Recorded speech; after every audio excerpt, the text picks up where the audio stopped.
Bom, hoje nós retornamos dentro da citologia, com a segunda parte da citologia, procurando agora reconhecer o citoplasma da célula. Depois de fecharmos envoltórios, passamos agora para identificar o citoplasma. E vamos começar assim, ó. O que é o tal do citoplasma? Então, quando nós pensamos numa célula, toda célula tem um espaço delimitado por um envoltório que é a membrana. Isso aí a gente já definiu, né? E a gente começa a contar a célula a partir do momento que ela tem esse espaço delimitado.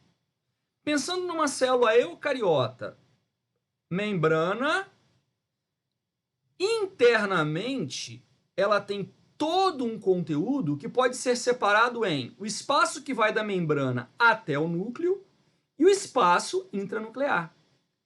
Eis que o espaço que vai da membrana até chegar no núcleo é o tal do citoplasma que a gente vai caracterizar aqui hoje. E aquilo ali que está delimitado por uma membrana nuclear e todo o conteúdo nuclear é estudado no momento em que nós entrarmos em núcleo celular. Então a nossa finalidade é estudar, a partir de agora, todo o espaço, toda a região e os componentes presentes nessa região, situado entre a membrana plasmática e a membrana nuclear. Esse espaço entre membrana plasmática e membrana nuclear, citoplasma. Região da célula situada entre membrana e núcleo. Claro, isso nos eucariotos, né? Por quê? Porque procarioto não tem núcleo. Aqui uma célula procariota. Isso aqui não é um núcleo, não. Isso aqui é um material genético que está disperso no citoplasma.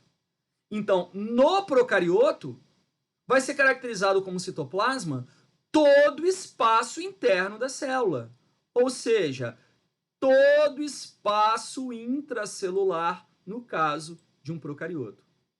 E esse espaço interno, seja no eucarioto ou no procarioto, nós aqui vamos nos preocupar com o citoplasma da célula eucariota, ele sempre vai ser preenchido por alguns componentes. Nesse espaço, nesse citoplasma, nós podemos encontrar até 3 componentes. Quais são? O citosol, as organelas e o citoesqueleto. Por que eu digo até 3? Porque o procarioto só tem o citosol. Procarioto não tem organelas, a exceção se faz aos ribossomos. Procarioto não tem citoesqueleto. Então, os componentes de um citoplasma.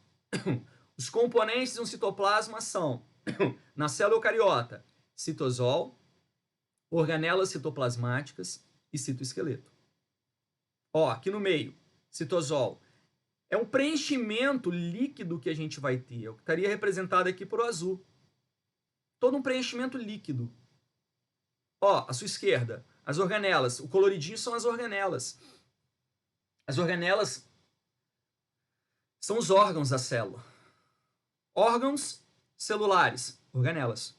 São várias organelas, nós vamos estudá-las. E aqui, à sua direita, o citoesqueleto, o nome já fala, o esqueleto celular.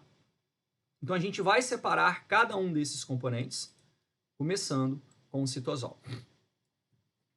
Citosol, que também pode ser chamado de hialoplasma.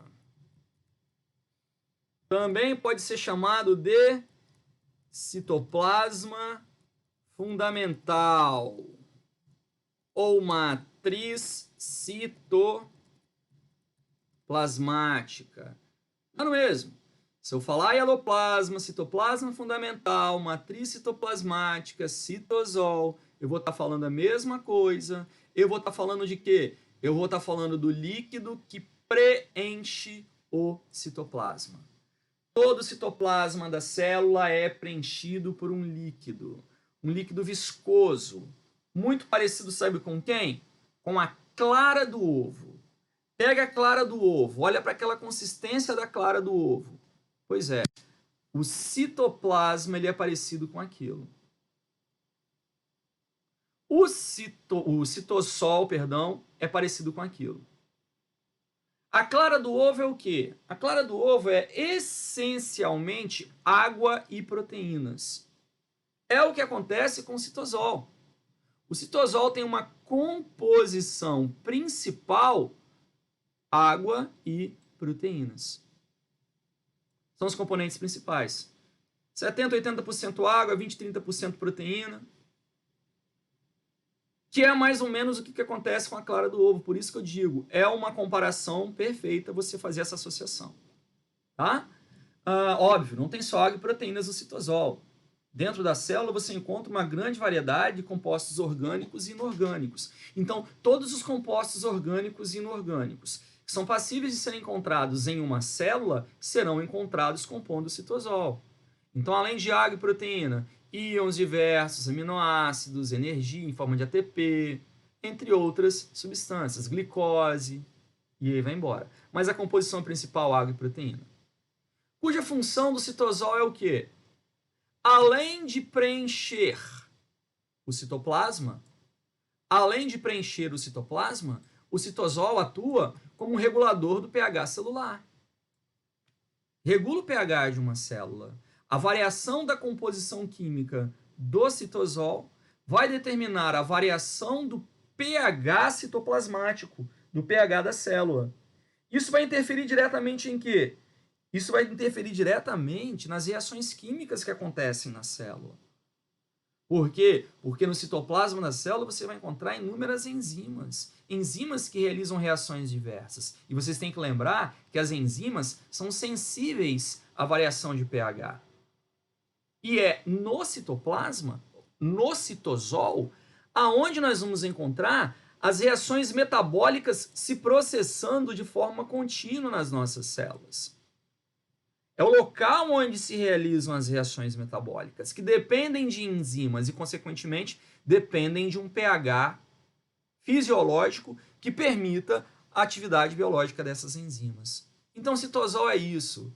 É o local de ocorrência de reações. É onde as reações metabólicas vitais de uma célula se processam. Citosol, que apresenta-se basicamente sobre dois estados fundamentais. Nós temos dois estados fundamentais em que o citosol se apresenta. Um estado que nós chamaremos de estado sol e um estado que nós chamaremos de estado gel, ou plasma sol e plasma gel. O que é o estado sol? O estado sol é representado por um citosol com uma menor concentração em proteínas. Essa menor concentração em proteínas faz com que ele seja um pouco mais fluido, compondo o que nós chamamos de endoplasma. O estado gel é quando houver uma maior concentração de proteínas. Ele é mais denso, compondo o que nós chamamos de ectoplasma. Ectoplasma e endoplasma são as regiões do citosol.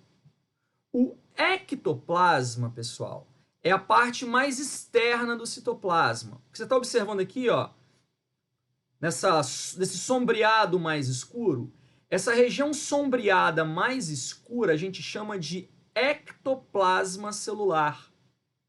Então, essa região mais escura, sombreada, é o ectoplasma celular, ó. Ectoplasma. E o ectoplasma, ele apresenta-se com uma consistência gel. Ele é mais denso, ele é mais viscoso. Então, esse ectoplasma, ele aparece na nossa célula em estado gel.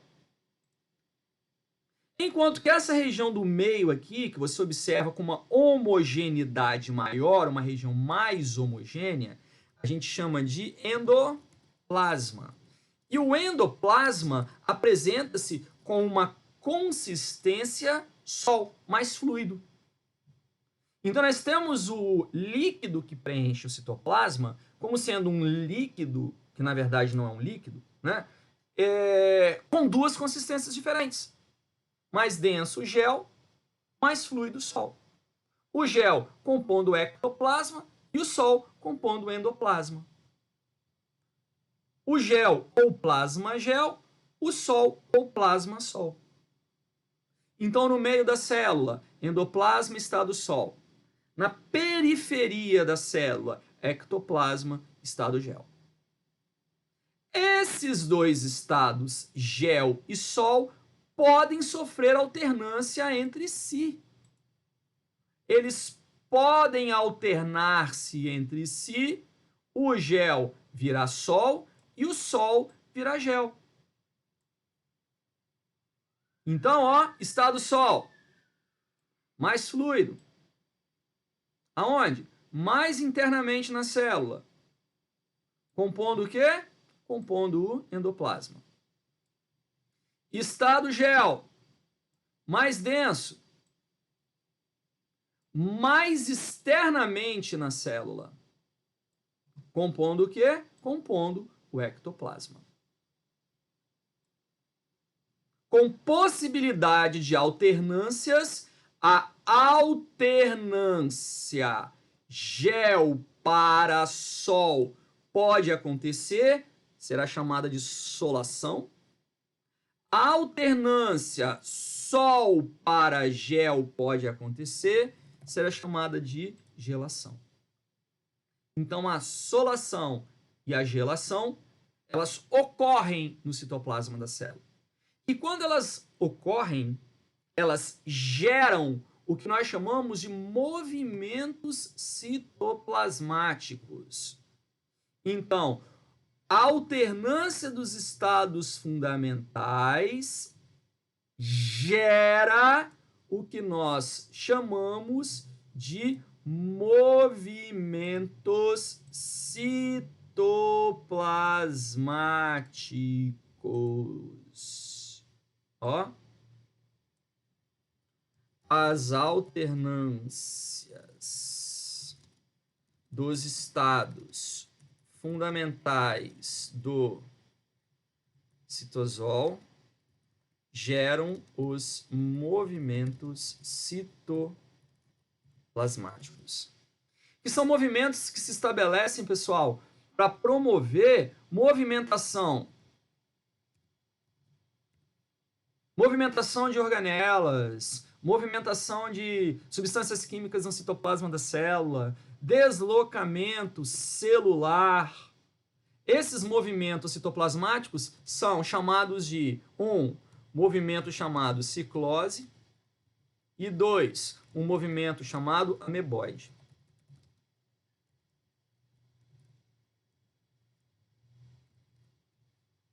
Cicloses e ameboides. Aqui, ó. O que é uma ciclose? Uma ciclose é um movimento cíclico. É um movimento que vai acontecer em um determinado sentido, prevalecendo, sendo muito visível nas células vegetais. Aqui está uma célula vegetal, ó. Essa célula vegetal, se eu tivesse uma animação aqui, ela estaria mostrando para vocês a ocorrência de uma ciclose. É um movimento que vai acontecer num determinado sentido, orientada num determinado sentido, para manter uma homogeneização do citoplasma da célula. Porque imagina só, raciocina aqui comigo, ó.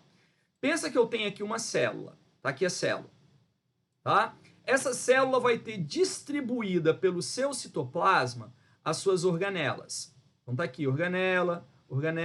Então imaginemos organelas distribuídas pelo citoplasma da célula. Substâncias químicas diversas.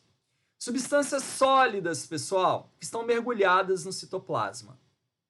Imaginemos que esse citoplasma, esse líquido, ele fosse um líquido estático, parado. O que acontece com um sólido se eu colocar num líquido viscoso, porém esse sólido ficar parado nesse líquido viscoso? Vai precipitar tudo. Se eu colocar sólidos em um líquido, qual seria a tendência? A tendência é isso aqui, ó. precipitar tudo num canto da célula, né? Vai lá, faz uma mistura em casa de leite com Nescau, dissolveu. Deixa aquele copo parado umas 2 horas. O que vai acontecer? Grande parte daquele Nescau, daquele chocolatado, vai ir para o fundo, precipita. Agora, se você vai lá, pega uma colher e fica mexendo toda hora, criando o quê? Criando uma mistura, ele não vai precipitar. Ele vai manter o quê? Vai manter uma homogeneidade. E é o que acontece. Cria-se dentro da célula uma correnteza, e essa correnteza ela vai gerando movimentos cíclicos, e esses movimentos cíclicos vão mantendo uma homogeneidade do citoplasma, vão mantendo esse citoplasma homogêneo. Esses movimentos orientados num sentido que cria essa homogeneidade, que distribui substâncias pelo citoplasma, que distribui organelas pelo citoplasma, a gente chama de ciclose. É uma corrente citoplasmática orientada num certo sentido. Finalidade: distribuição de substâncias e orgânulos pelo citoplasma. Muito comum, muito bem visualizada nas células vegetais. E um movimento ameboide? O que é um movimento ameboide? Um movimento ameboide é um movimento que vai se estabelecer para criar um pseudópode ou uma invaginação de membrana. Lembra quando eu falei de fagocitose e pinocitose? Eu falei que a célula captura uma partícula para digerir. Se for uma partícula sólida, ela emite um pseudópode e captura essa partícula. Se for uma partícula em meio líquido, ela sofre uma projeção da membrana, uma reentrância da membrana. A membrana aqui é uma reentrância, uma depressão. Pois é. O pseudópode e a reentrância da membrana, a invaginação da membrana, são resultado do movimento ameboide. O movimento ameboide é um movimento que gera, é um movimento citoplasmático que gera uma projeção de membrana, formando um pseudópode, ou uma invaginação da membrana, criando uma depressão. Olha aqui, na imagem aqui embaixo, isso aqui é um pseudópode, ó. Olha como que a membrana foi projetada. Isso aqui é um pseudópode. Olha como ela foi projetada. Ó, pseudópode. Isso é uma ameba, tá? É uma ameba que ela vai se movimentar ou capturar os seus alimentos projetando a sua membrana. Ou então, uma reentrância da membrana. A membrana ela sofre uma depressão, ó. Uma depressão. Olha aqui. Essa depressão que está acontecendo aqui, ó, para que uma partícula nutricional possa entrar, é uma invaginação de membrana. Então, o pseudópode,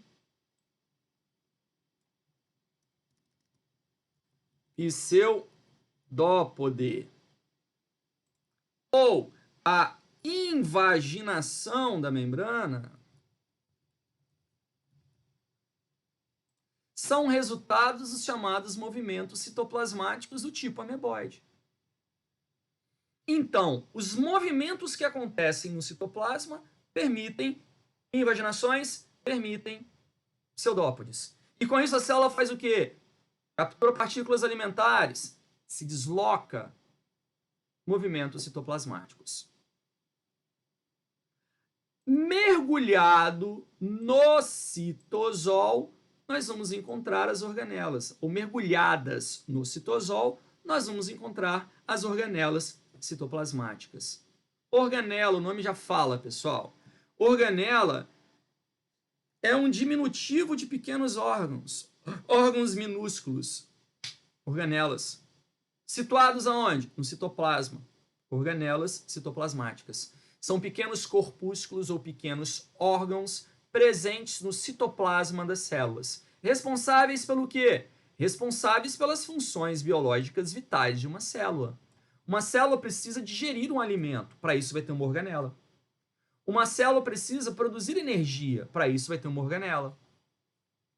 Uma célula precisa transportar substâncias, para isso vai ter organela. Então, as funções vitais de uma célula eucariota são feitas pelas organelas, que podem ser de dois tipos, membranosas e não membranosas. O que é uma organela membranosa? Uma organela membranosa é uma organela delimitada por membrana. O que é uma organela não membranosa? Não delimitada por membrana. Organela membranosa. Ela é delimitada por membrana lipoproteica. Organela não membranosa, não delimitada por membrana lipoproteica. Quem são as organelas não membranosas? Não membranosas. Só ribossomo e centríolos. Apenas ribossomos e centríolos. Quem são as organelas membranosas? Todas as outras que não for nem ribossomo nem centríolos. As organelas citoplasmáticas, elas são características das células eucariotas. Então, quem tem célula eucariota? As organelas. Quem tem organelas citoplasmáticas? As células eucariotas. Célula procariota não tem organela, a exceção se faz aos ribossomos. Tá? Então, organelas citoplasmáticas são características de células eucariotas não estando presente nas procariotas, exceto os ribossomos, que são organelas não membranosas presentes em todos os tipos celulares. A nossa finalidade aqui é identificar a organela e saber o que ela faz nas nossas células. Por isso, nós vamos realizar um estudo em separado das organelas presentes nas nossas células, que estão demonstradas aqui, ó. Aqui eu tenho, por exemplo, uma célula animal mostrando as suas principais organelas. Uma mitocôndria, uma das mais famosas. Um lisossomo, responsável pela digestão. Complexo de Golgi, responsável pela secreção. Retículo endoplasmático liso e retículo endoplasmático rugoso. Peroxissomos, responsáveis por desintoxicação. Ribossomo, para a produção de proteína. Centríolos. Então, nós temos várias organelas presentes no citoplasma. Na célula vegetal, nós temos praticamente as mesmas organelas, adicionando os cloroplastos, que servem para a fotossíntese, e os vacúolos de suco celular. Aqui é uma célula vegetal, aqui uma célula animal. Note que as organelas são quase todas as mesmas. Ó, mitocôndria, retículo endoplasmático, né? Ó, mitocôndria, retículo endoplasmático, complexo de Golgi. Só que aqui na vegetal tem um cloroplasto que serve para fotossíntese. Célula animal não faz fotossíntese, não tem cloroplasto. E os vacúolos de suco celular. A célula animal tem vacúolos, mas não são os mesmos vacúolos de suco celular da célula vegetal. Vou repetir, nós vamos analisar uma a uma essas organelas. Começando pelo retículo endoplasmático. Retículo endoplasmático. Primeira organela que a gente vai reconhecer. Se você olhar na imagem da célula que tem aqui embaixo, o azul aqui é o retículo endoplasmático. Tudo que está em azul aqui, ó, né, esse azul mais forte aqui, distribuído pelo citoplasma da célula, é o retículo endoplasmático. Olha a palavra, retículo. Retículo é um diminutivo de rede. Uma pequena rede, um retículo. Endoplasmático, falei agorinha para vocês de endoplasma. É uma rede distribuída no endoplasma, mas uma rede de canais, tá, pessoal? São canais, são pequenos túbulos, pequenos canaizinhos, canais e vesículas, ó, que se intercomunicam, formando uma rede de intercomunicação por todo o citoplasma da célula. Agora pensa, uma rede de canais e vesículas que se intercomunicam. Para que vai servir isso? inicialmente para distribuir substâncias. Outras funções foram evoluindo, mas surgiu com a ideia da distribuição rápida de substâncias pelo citoplasma da célula. Então, o retículo é um conjunto de pequenos canais dispostos em rede por todo o citoplasma da célula, relacionado à distribuição de substâncias, entre outras funções. Entre outros papéis associados que a gente vai destacar. Retículo que pode ser de dois tipos. Um que nós chamaremos de rugoso e um que nós chamaremos de liso. Se você olhar para cá, você consegue perceber algumas diferenças. Ó, esse aqui são pequenos túbulos, tá vendo? Túbulos que se intercomunicam. Ó, esse canal aqui, esse canudo aqui, se comunica com esse aqui, ó. Ó, se comunicam com esse. E tem uma outra comunicação aqui. E esses como se fossem vesículas que também se comunicam. Então são túbulos e vesículas que se comunicam, sendo que o rugoso, tá vendo as bolinhas amarelas? Ele possui ribossomos aderidos à sua face externa. Então o retículo endoplasmático rugoso, ele tem ribossomo. Ribossomo que é responsável pelo que mesmo? Síntese de proteínas. Nós já falamos dele. Vamos falar dele de novo. O liso, ele não tem ribossomo aderido à face externa da membrana. Então são dois tipos de retículos. O retículo endoplasmático rugoso e o retículo endoplasmático liso. O liso ou agranular, rugoso ou granular, agranular ou granular, faz referência à presença ou ausência de grânulos na face externa da membrana. E esses grânulos, na verdade, são os ribossomos. E quando o cara olhou lá no microscópio, ele viu alguns grãozinhos, não sabia ainda o que era. Aí ele falava, um retículo tem grãos, outro não. Então um vai ser granular ou granuloso, o outro vai ser agranular ou não granuloso. E depois viu que esses grânulos, na verdade, são os ribossomos. Por isso, o retículo rugoso é o que possui ribossomos aderidos à face externa da membrana. O retículo liso é o que não possui ribossomos aderidos à face externa da membrana. Ribossomo que serve para quê mesmo? Produzir proteína. Por isso, o retículo endoplasmático rugoso, ele também pode ser chamado de ergastoplasma.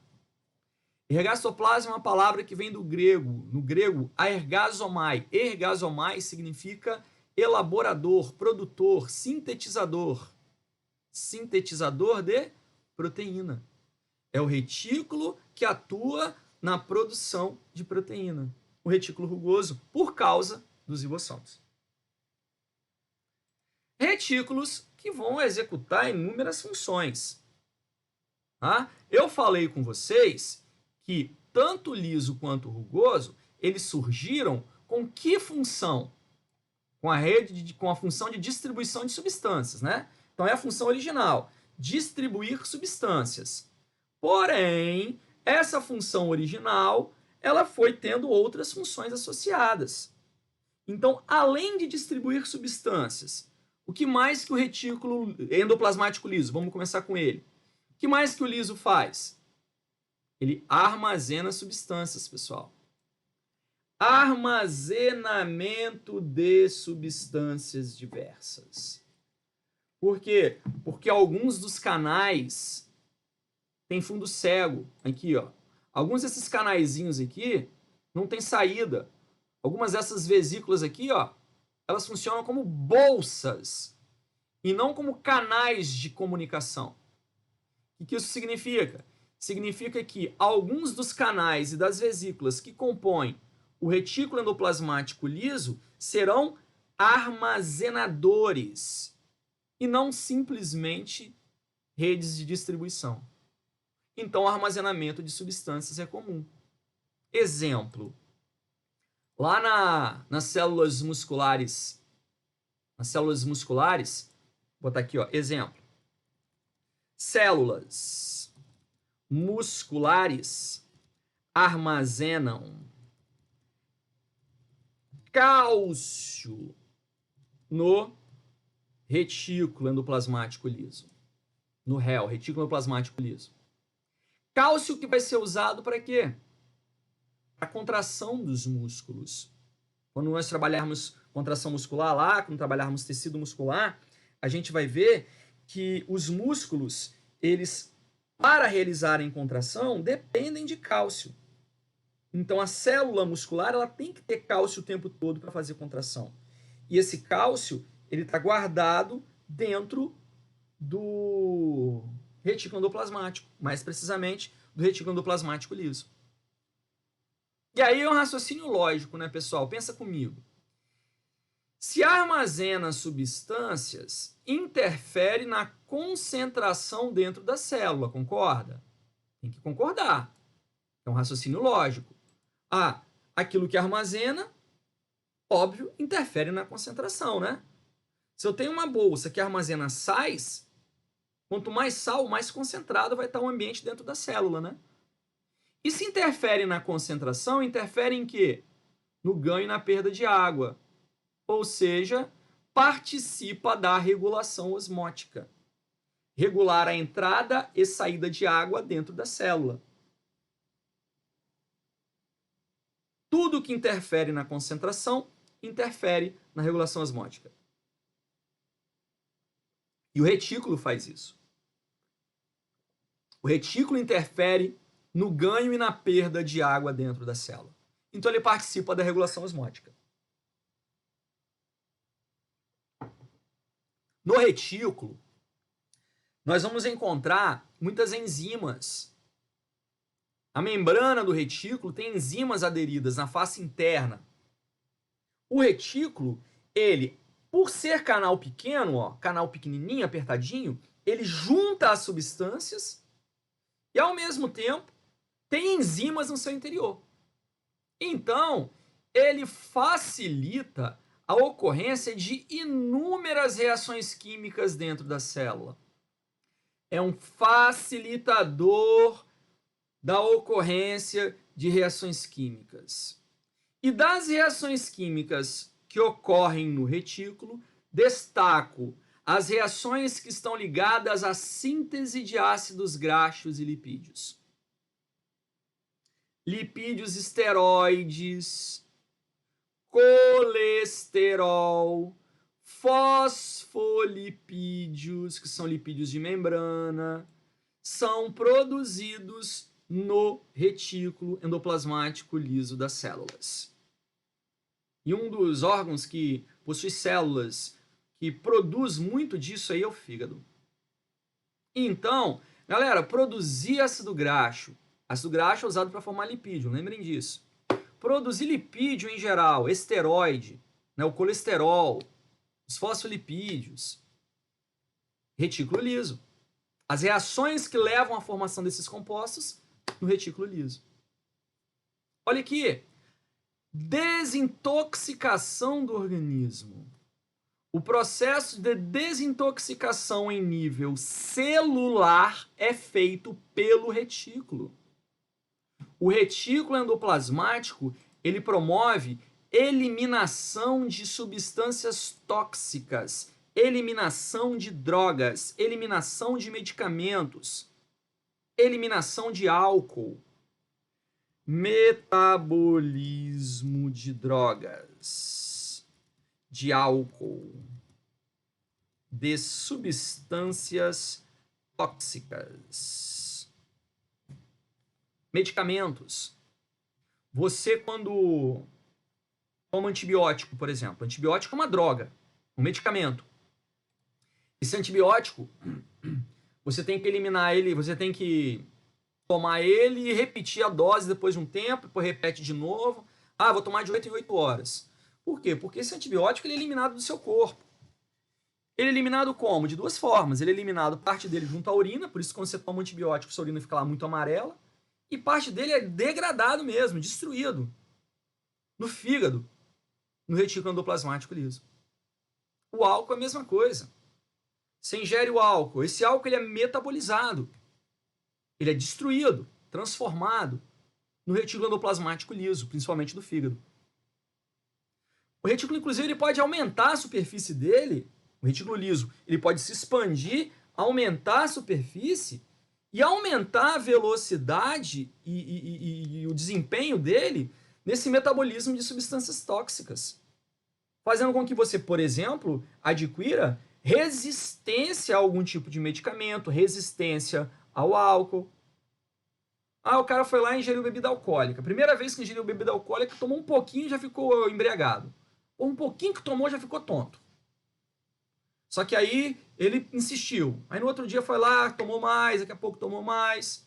Aí ele percebe que aquele pouquinho que ele tomou, que já deixou ele embriagado, já não deixa mais. Para ficar embriagado, o pouquinho já tem que ser um pouquinho maior. Por quê? Porque ele começou a adquirir uma certa resistência.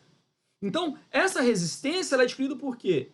Porque o retículo liso ele trabalha se expandindo e metabolizando cada vez mais rápido o álcool. Óbvio, até um limite. Medicamento é a mesma coisa. Ah, eu tomava um remédio para dor de cabeça, esse remédio fazia um efeito excepcional. De repente parou de fazer efeito, eu tenho que tomar 2. Por quê? Porque você começou a adquirir uma resistência e um dos responsáveis é o retículo liso. Porque ele atua nessa desintoxicação. O rugoso, ele pode fazer os papéis do liso. Porém, ele não faz os papéis do liso. Por quê? Porque o rugoso se especializou na síntese de proteínas para exportação. O que é proteína para exportação? É proteína que é produzida pelos ribossomos que estão no rugoso, mas não ficam dentro do rugoso. Saem do rugoso e vão para a membrana plasmática e da membrana para fora da célula, ou seja, vai ser secretada. Ou então vai compor uma organela chamada lisossomo, que é a organela responsável pela digestão intracelular. Então, função do rugoso: síntese de proteínas para exportação e síntese de enzimas lisossômicas. Essa é a função do retículo rugoso. Para isso, o rugoso tem o quê? Ribossomo. Que a gente já falou dele, ó. Mas vamos relembrar o ribossomo. O ribossomo é uma organela não membranosa. Essa organela não membranosa é formada de quê mesmo? Formada de RNA. Formada de RNA ribossômico mais proteínas ribossômicas. É o ribossomo. Formado de RNA-R mais proteínas ribossômicas. Não estou falando novidade, eu já falei disso com vocês. É uma organela que tem 2 subunidades, né? Olha ele aqui, ó. Uma subunidade menor e uma subunidade maior. Eu mostrei ele quando nós trabalhamos síntese proteica. Por quê? Porque o ribossomo é a sede da síntese de proteína. É lá que vai acontecer a tradução do RNA mensageiro. Lembra? O RNA mensageiro, ele vai se colocar aqui, ó, entre as 2 subunidades, ó, menor e maior, para ser traduzido. E aí vai acontecer o processo de tradução. 2 subunidades, subunidade maior, subunidade menor, que inclusive essas 2 subunidades só estarão juntas quando houver a tradução. Quando não estiver acontecendo tradução, elas ficam separadas. Ou livres no citoplasma, ou aderido ao rugoso. As bolinhas que vocês estão, os pontinhos vermelhos que vocês estão observando aqui, ó, são os ribossomos, ó. Ribossomos, ribossomos, ribossomos, ó. Esses são ribossomos livres, ó. Ribossomos, ribossomos aderidos ao rugoso. E podem estar aderidos à carioteca também, ó. Carioteca é a membrana nuclear, ó. Ribossomo. Tá? Então, os ribossomos eles podem ter essas duas ocorrências, mas sempre formados por RNA ribossômico e proteína. Tá? Para que serve mesmo? É o local de tradução do RNA mensageiro. Aqui, ó. A gente viu isso aqui. Terminou de traduzir, as duas subunidades se separam. Essas duas subunidades, pessoal, elas recebem uma denominação que eu já falei isso com vocês, mas eu vou repetir. Essa denominação está ligada à capacidade ao coeficiente de sedimentação. Como assim? Elas são chamadas de subunidades S. No procarioto, o ribossomo, ele é um ribossomo chamado 70S. No eucarioto, ele é um ribossomo chamado 80S. Então, o que eu quero que você entenda? Existem dois tipos de ribossomos a serem analisados. O ribossomo do procarioto e o ribossomo do eucarioto. E esses ribossomos eles são identificados por este S. S a gente chama de unidade Svedberg. Unidade Svedberg. O que é isso? É uma unidade de medida da sedimentação dos ribossomos quando centrifugados, quando colocados em uma centrífuga. Deixa eu tentar falar aqui melhor para vocês tentarem entender um pouco melhor. O que é sedimentar? Sedimentar é desmontar a molécula, desmontar a estrutura. Então eu vou pegar o ribossomo e vou fazer o quê? Eu vou desmontar ele todinho. Então eu estou sedimentando ele, desmontando ele. Desmontar a subunidade menor, desmontar a subunidade maior. Ou desmontar as duas subunidades juntas. Para desmontar o ribossomo, o que você precisa? Você precisa colocar ele num aparelho chamado centrífuga, uma centrífuga. Então, quando a unidade dele, a unidade maior, a menor ou as duas juntas, são centrifugados, elas são desmontados e sedimentam. O tempo que demora, o quanto que vai demorar os giros que a centrífuga faz para promover esta sedimentação, é chamado de S. Então, o que os cientistas fizeram? Pegaram só a unidade maior do ribossomo do procarioto. E aí, o tempo de sedimentação foi o quê? 50S. Só a subunidade menor, 30S. E quando bota as duas juntas, 70S. Então, quando eu falo que ele é um ribossomo 70S, é porque se eu botar ele inteiro para centrifugar, ele vai ter a sua sedimentação em 70 unidades Svedberg. Se eu colocar só a parte grande, 50 unidades Svedberg. Só a parte pequena, 30. O do eucarioto ele é um ribossomo maior. Então, ele inteiro sedimenta em 80S, a subunidade maior dele sozinha, 60, e a subunidade menor, 40. É igual você imaginar o seguinte, quer ver? Pensa aqui, essa sedimentação está relacionada ao tamanho, ao peso da molécula. Pega um liquidificador e vai fazer um suco no liquidificador. Bota um pedaço de manga. Você vai ligar o liquidificador, ele vai demorar X tempo para poder picotar tudo e aquilo ali virar suco. Agora, ao invés de botar uma manga ali dentro, eu vou botar uma melancia. Vai demorar mais ou menos para triturar tudo e virar suco? Menos. Por quê? Porque a melancia é menos densa. É a mesma história aqui dos ribossomos. Só que aqui não é liquidificador, é uma centrífuga. O mais denso demora mais para sedimentar, o menos denso demora menos. Mas o que eu quero de vocês? Eu quero de vocês o seguinte. Ribossomo de eucarioto e de procarioto é diferente. O ribossomo de procarioto é 70S. O de eucarioto é 80S. O ribossomo 70S ele é formado por uma subunidade 50 e uma subunidade 30. E o ribossomo 80S ele é formado por uma subunidade 60 e uma subunidade 40. Podendo esses ribossomos estarem livres ou estarem associados ao retículo.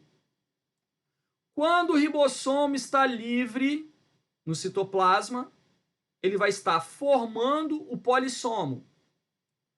Qual vai ser a finalidade dele? Produzir proteína para a própria célula. Estou repetindo o que eu já falei na aula de síntese proteica. Ribossomo livre produz proteína para a própria célula. Proteína que vai estar no citosol. Proteína que vai estar em solução no citoplasma. Ou que vai formar algum elemento móvel ou estrutura do citoplasma. Ou seja, proteína que vai ficar dentro da célula. Os ribossomos que estão associados ao retículo endoplasmático rugoso, eles vão produzir proteína que serão direcionados para a membrana ou que serão lançados para fora da célula, ou que irão compor lisossomo. Proteínas que vão ser empacotadas e estocadas em vesículas do citoplasma, no caso o lisossomo, ou exportadas para fora da célula. Mas isso aqui é repetição da aula de síntese proteica. Existem duas organelas que possuem ribossomos próprios. Dentro da organela tem ribossomo, que são o cloroplasto na célula vegetal e a mitocôndria na célula animal.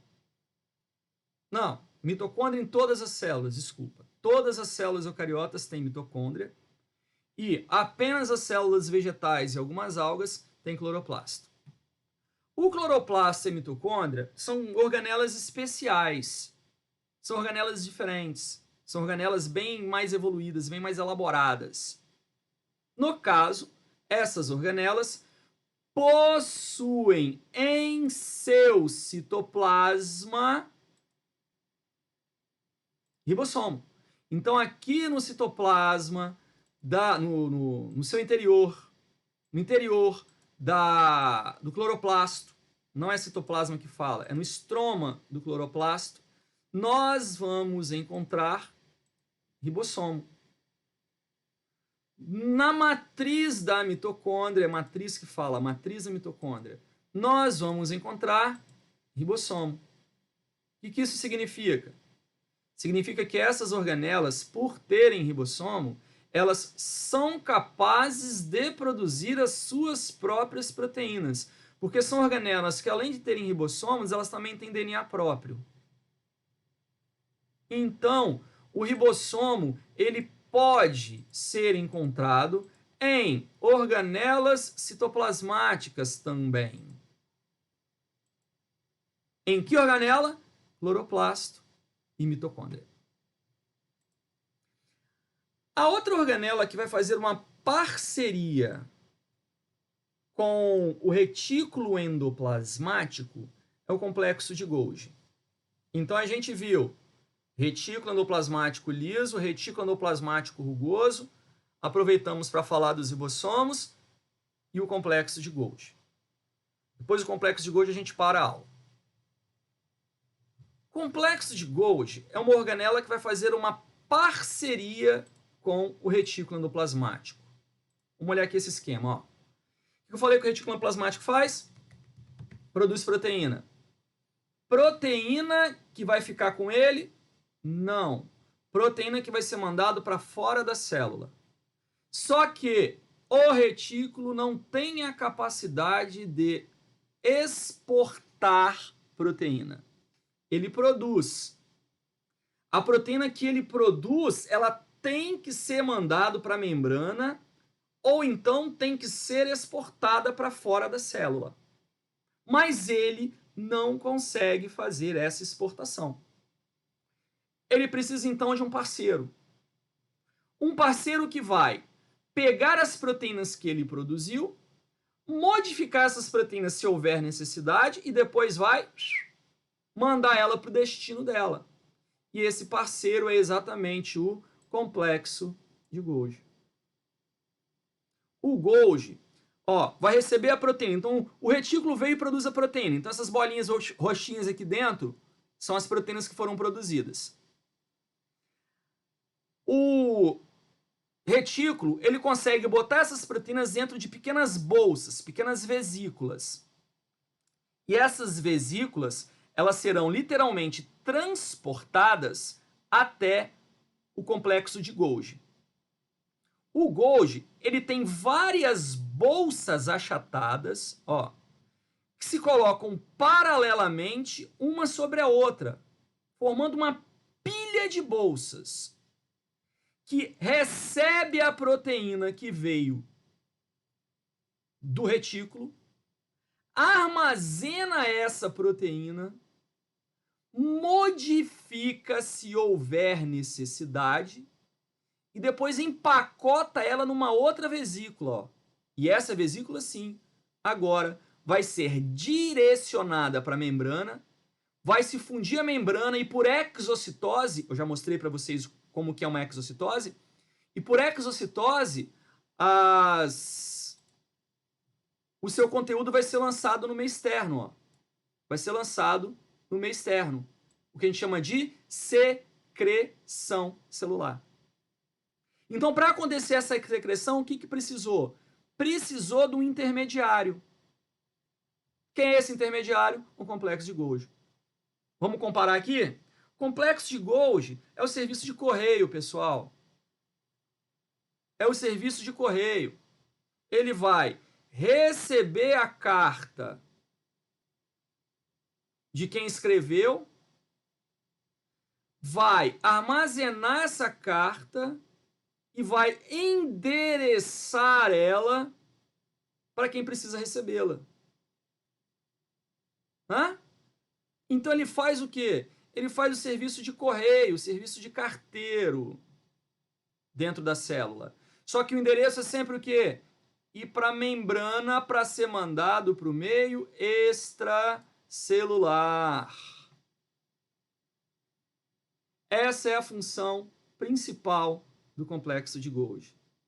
Então, o que é o complexo de Golgi? O complexo de Golgi é uma organela membranosa que se apresenta como um conjunto de sáculos achatados que se dispõem empilhados paralelamente no citoplasma das células eucariotas, com a finalidade de eliminar substâncias que foram produzidas pela síntese celular, ou seja, substâncias que foram produzidas no retículo e que devem ser lançadas para fora da célula.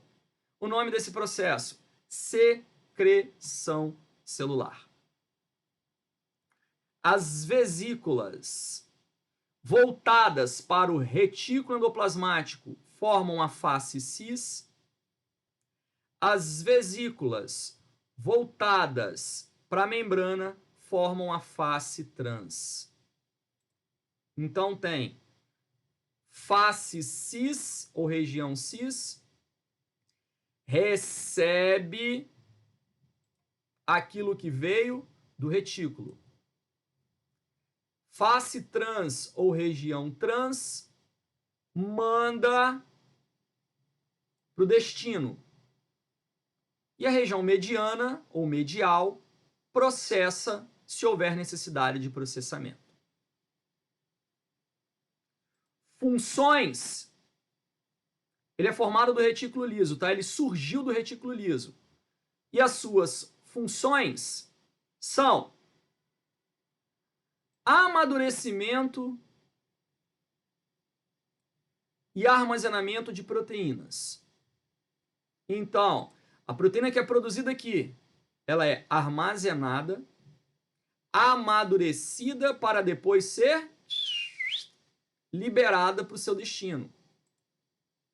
Então, distribuição daquilo que ele recebeu por meio de vesículas empacotadas com determinado destino celular, o que a gente chama de secreção. Secreção de enzimas. Isso aqui, ó, que está sendo liberado, pode ser uma enzima digestiva. Por exemplo, as enzimas que fazem digestão no nosso estômago. O estômago é um órgão, mas as enzimas que atuam dentro desse órgão foram produzidas dentro de célula.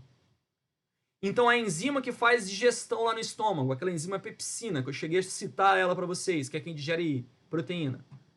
Ó, a enzima vai ser produzida no retículo endoplasmático rugoso, vai ser transferida para o complexo de Golgi, pela vesícula de transferência ou de transporte. Aí lá no complexo de Golgi, se precisar fazer alguma modificação, ativação, modifica, empacota e libera para ela ser secretada. Então as enzimas de digestão, elas seguem esse caminho.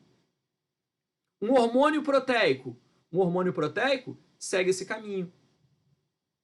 A insulina, por exemplo, para ganhar o sangue. A insulina para ganhar o sangue segue esse caminho. Além disso, também está relacionada à formação de polissacarídeos. O que são polissacarídeos mesmo? Carboidratos grandes, carboidratos longos. Moléculas formadas pela junção de inúmeros monossacarídeos. O amido, o glicogênio, são polissacarídeos. Então, aqui no complexo de Golgi, há a absorção de glicídios mais simples que são concentrados formando polissacarídeos. E muitos desses polissacarídeos se juntam com proteínas no próprio complexo de Golgi, formando uma glicoproteína. Então, aqui dentro, forma uma glicoproteína e depois essa glicoproteína ganha um destino. Pode ser a membrana, por exemplo. A membrana, o glicocálix, ele é formado por glicoproteína. E essa glicoproteína foi produzida onde? Foi montada no complexo de Golgi. Formação do acrossomo dos espermatozoides, importantíssimo para a fecundação, pessoal. Ó, o que é o acrossomo dos espermatozoides? Presta atenção. Quando nós analisamos o espermatozoide, nós percebemos o seguinte: um espermatozoide, ele tem o seu núcleo, ele tem uma cauda, que é o seu flagelo, que promove o deslocamento desse espermatozoide. Então está aqui o espermatozoide. Ó. No núcleo do espermatozoide eu encontro o material genético dele. Então o material genético está aqui, ó, no núcleo. Núcleo do espermatozoide. Então toda a carga genética está no núcleo. É ele que vai levar a informação para fecundar o óvulo. Quando eu analiso um óvulo, o óvulo, aqui ó, que é o óvulo, ele tem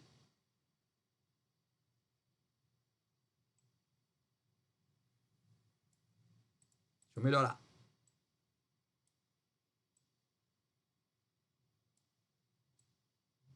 Óvulo. Ele tem no seu núcleo o material genético mandado pela fêmea. O núcleo do espermatozoide tem que juntar com o núcleo do óvulo para formar um zigoto. O óvulo ele tem a membrana, aqui ó. Só que o óvulo tem externamente à membrana, uma camada protetora, aqui, que a gente chama de zona pelúcida. Tem uma camada chamada zona pelúcida. Essa zona pelúcida, é uma camada formada por uma substância chamada ácido hialurônico. E essa zona pelúcida é uma proteção extra que o óvulo tem. O espermatozoide, ele tem que ser capaz de destruir essa zona pelúcida para que ele alcance a membrana e aí sim transfira o núcleo para dentro do óvulo. Para destruir essa zona pelúcida, há necessidade de quê? Há necessidade de uma enzima. Uma enzima chamada hialuronidase. E essa enzima, ela está guardada numa bolsa na frente do núcleo. Essa bolsa na frente do núcleo, que carrega a enzima que destrói a zona pelúcida, para o espermatozoide conseguir penetrar no óvulo, a gente chama de acrossomo. Então, esse capacete, vamos colocar assim, esse capacete do espermatozoide recebe o nome de acrossomo.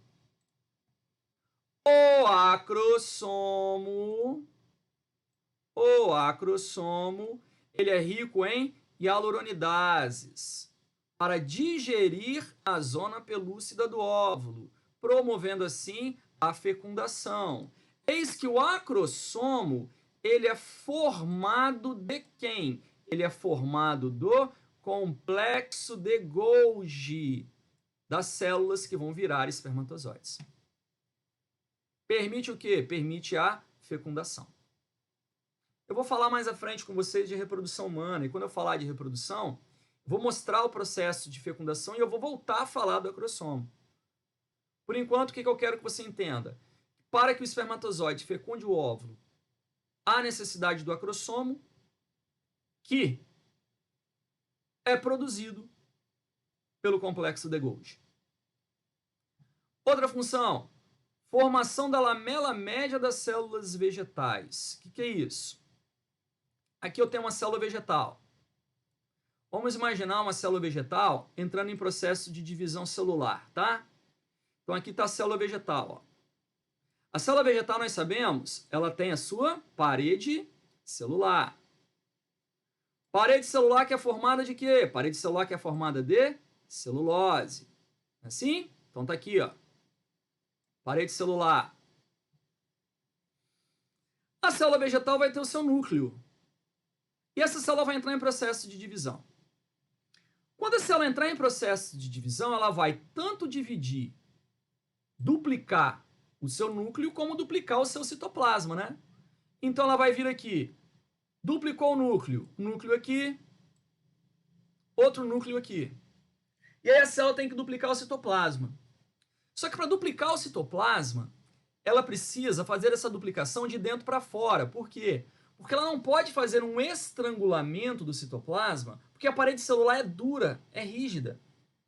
Então, quando a célula vegetal vai duplicar o seu citoplasma, ela duplica esse citoplasma produzindo uma placa aqui no centro, uma placa central, formada de uma substância chamada pectina. Essa placa ela vai sendo formada, esses pedaços de pectina vão sendo formados, até que essa substância chamada pectina encosta na membrana de cima, encosta na membrana de baixo, e essas placas elas vão se fundindo, fazendo com que a célula vegetal, olha aqui, divida o seu citoplasma em dois por dentro, formando uma camada de pectina, que depois vai ter a membrana de uma célula aqui de um lado, a membrana da outra célula do outro e a parede celular se formando no meio. Essa camada de pectina que separa o citoplasma das células vegetais durante o processo de divisão recebe o nome de lamela média. A lamela média separa o citoplasma das células vegetais durante o processo de divisão. Eis que a lamela média também é formada a partir do complexo de Golgi. Então, outra função do complexo de Golgi. A outra função do complexo de Golgi é formar a lamela média das células vegetais. Formação da lamela média das células vegetais, o que vai permitir que a célula vegetal possa se dividir em duas. Quando eu trabalhar com vocês divisão celular, eu vou mostrar a divisão celular na célula animal e na célula vegetal e vou voltar a falar da lamela média. E aí vocês vão lembrar, eu lembro que o professor falou disso na aula de complexo de Golgi. E a outra função associada ao complexo de Golgi é a formação dos lisossomos.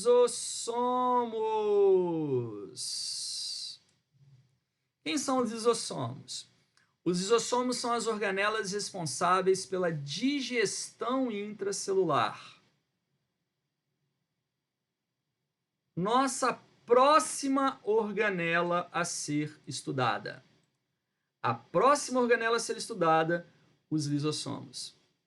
Eis que os lisossomos são formados a partir do complexo de Golgi.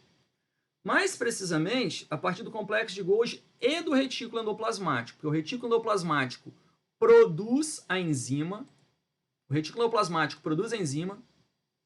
manda essa enzima para o Golgi empacota essa enzima, só que ao invés de mandar para fora, vai ficar dentro da célula, compondo a organela lisossomo. Para quê? Para trabalhar na digestão intracelular. Então, é a organela responsável pela digestão. Porém, é assunto da próxima aula.